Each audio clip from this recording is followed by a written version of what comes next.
semuanya? Ya. Oke, materi kita di siang ini kita ambil dari sejarah Eropa, yaitu mengenai abad pertengahan ataupun bisa dibilang sebagai abad kegelapan di Eropa. Nah, pernah dengar nggak mengenai abad pertengahan ataupun abad kegelapan ini? Oke, jadi sebenarnya apa sih yang terjadi di Eropa pada saat abad pertengahan ini? Dan di tahun berapakah abad pertengahan ini ataupun abad kegelapan ini terjadi? Nah, kalau untuk tahunnya itu, ini bisa kita lihat sekitar tahun 400-an. 400-an dan ini sudah Masehi. Sampai sekitar 1200 ataupun 1500 sudah Masehi. Ini belum ini setelah Yunani kuno, Romawi kuno. Nah, kemudian kenapa sih dia dibilang sebagai abad ke-8? Ini adalah perbandingan di Eropa pada zaman sebelumnya. Zaman apakah itu? Yaitu di Romawi kuno dan Yunani kuno.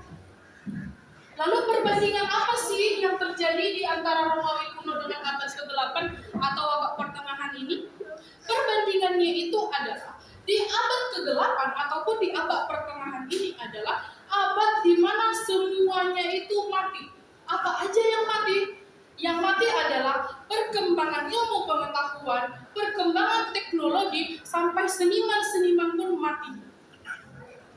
Oke, nah kemudian emang di Romawi kuno dan Yunani kuno semuanya berkembang? Iya dong, berkembang. Di zaman Romawi kuno dan Yunani kuno ini, disinilah kita tahu mengenai rumus Pitagoras, kemudian disinilah kita tahu mengenai ilmu-ilmu pengetahuan. Banyak sekali ilmu pengetahuan yang lahir pada zaman Romawi dan Yunani kuno ini. Berbeda dengan abad pertengahan atau abad ke-8. Emang apa yang terjadi Bu di sana? Yang terjadi di Eropa pada saat abad ke-8 adalah di mana penguasaan ataupun dogma-dogma gereja yang mengambil alih seluruh sistem di Eropa. Sistem apa aja Ibu itu? Di mana dogma-dogma gereja ini mengambil sistem ekonomi, politik, sosial, dan lain sebagainya. Lalu apa lagi Bu yang terjadi setelah itu? Banyak lagi.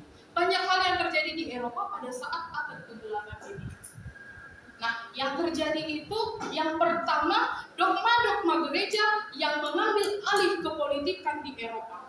Ada raja, tetapi semua diatur oleh para pastor, uskup, paus. Nah, jadi di Eropa itu pemimpin tertinggi adalah pemimpin-pemimpin di gereja. Sisanya itu ya bawahan-bawahannya. Makanya di sini mereka hanya terfokus dengan dunia akhirat tanpa mereka memikirkan bagaimana dunia. Begitu. Itulah yang terjadi di Eropa pada saat abad ke-8. Kemudian ada lagi yang dinamakan dengan sistem manor ataupun sistem tuan tanah. Di mana sistem tuan tanah ini adalah gereja memberikan lahan kepada raja dan rajalah yang membagikan kepada tuan tanahnya ataupun membagi tanah-tanah untuk ditanamin. Nah, kemudian orang-orang bawahlah yang nanti akan menjadi budak tuan tanah tersebut. Dan perlu kamu tahu, perdagangan dengan dunia luar tidak diizinkan di abad ke-8